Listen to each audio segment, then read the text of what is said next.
This video is brought to you by the SmallRig W60 wireless microphone. What happens when you take a world-class stills camera and combine it with a powerful video camera? You get this, the Canon EOS R5C. This thing is an absolute beast, and thanks to Canon UK, I was able to take it out for a spin for just over a week over the Christmas period. So what makes it such a beast, and do I think I should sell my C200 for it?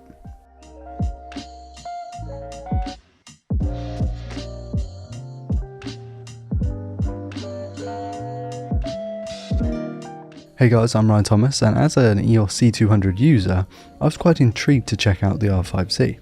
It's a combination of cameras really, the very capable Canon R5, the 45 megapixel stills camera, and the equally very capable Canon C70, which is a dedicated video production camera. The R5C combines the 45 megapixel sensor, the ergonomic body, and the 8K video recording capabilities of the R5, with a fantastic menu setup, internal cooling system, and further recording codecs from the C70, but adds even more with 8K 60 being a thing, and a load more settings and functions. Spoiler, this isn't a crazy comprehensive review like you'd get from the likes of Gerald Undone. I'm not going to run through all the specifications, all of the recording modes. This is a very basic, low-level review. At £4,500, it sits between the R5 and the C70, and it combines some features but also omits some too. For example, it doesn't have the IBIS of the R5 and the mega battery life of the C70. Those are quite big things, and we'll get to those later on in the video. But there are physical differences too. Now, I'm not going to run over those here. I would recommend you check out the Google images of the ports, the layout, everything of the R5 and the R5C. There are a few different options in there, and there are a few tweaks. Notably, it's just a bit fatter. It still has a big full-frame sensor. It can record 4K 120 and 8K 60 raw video, all the way down to 1080p 24 on the H.264 codec. It's very flexible. There are lots of in-between modes. I shot a lot of my footage in just the basic H.264 mode with the SD card, but there are other modes that I used here, and I will denote which modes and recording options I used when I post up the video footage. The image is stunning whether you're taking stills or video, which you can switch between quite easily with the top selector switch. This also changes the menu, so if you're in photo mode you get a different layout to when you're in the video mode, and I really like that because as a C200 user this felt very friendly to me. It's a great setup. Back to the image, I'm not going to post up graphs and scientific tests again. This is a low-level videography review. I'm not a cinematographer by any means, so whilst the footage might not look incredible from a skill standpoint, I do hope that the quality of the image itself comes across in the video tests. There's loads of dynamic range, and I primarily used wide DR with Canon's standard colours, so no grading has been done here. I used a similar setup to what I used my C200 for, which is I like what comes out of the camera, so I try not to mess with them unless I really need to. Not having IBIS was a bit of a shame, and it makes sense, but I would have liked to have seen it and maybe bump up the price to the same as the C70, I don't know.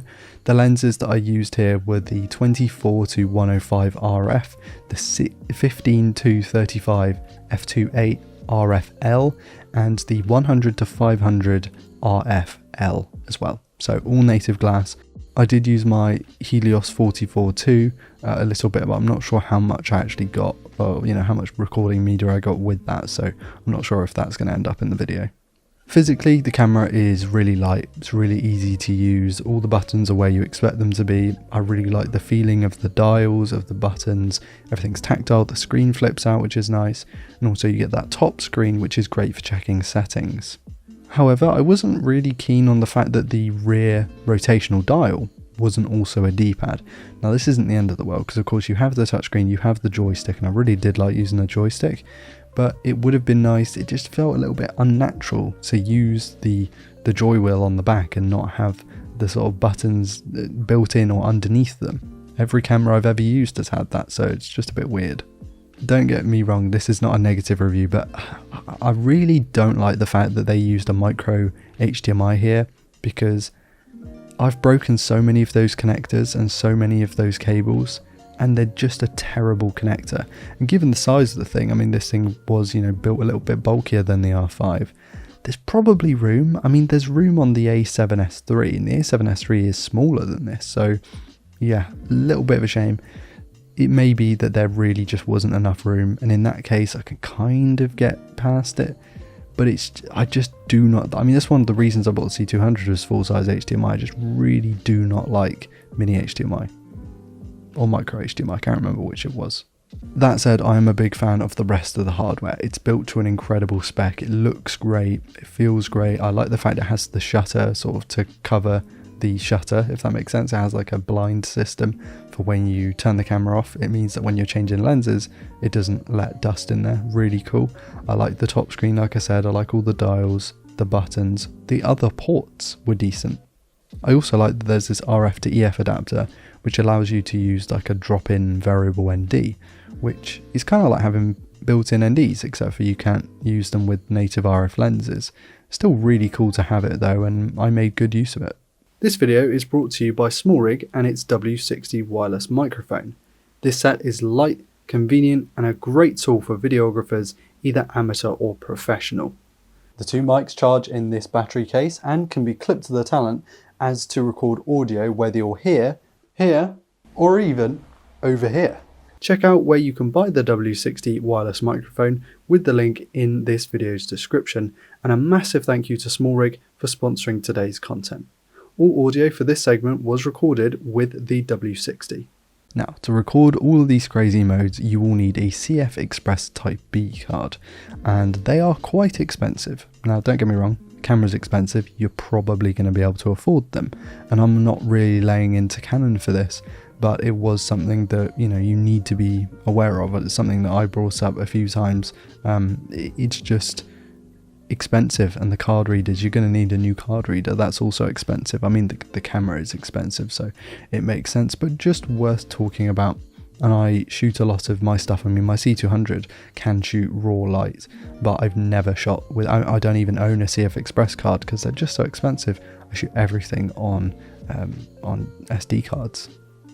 The stills mode, let's go to that quickly before we tail off the end of this review.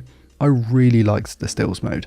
As someone who absolutely adores taking photos, way more than I enjoy shooting video, it was great to be able to use the same camera, switch between a cinema mode camera to the stills mode, and everything be different. You know, your settings are saved separately, the layout is different, you kind of make more use of the touchscreen from what I can work out. And yeah, the overall setup was just really nice, really seamless to switch between one and the other.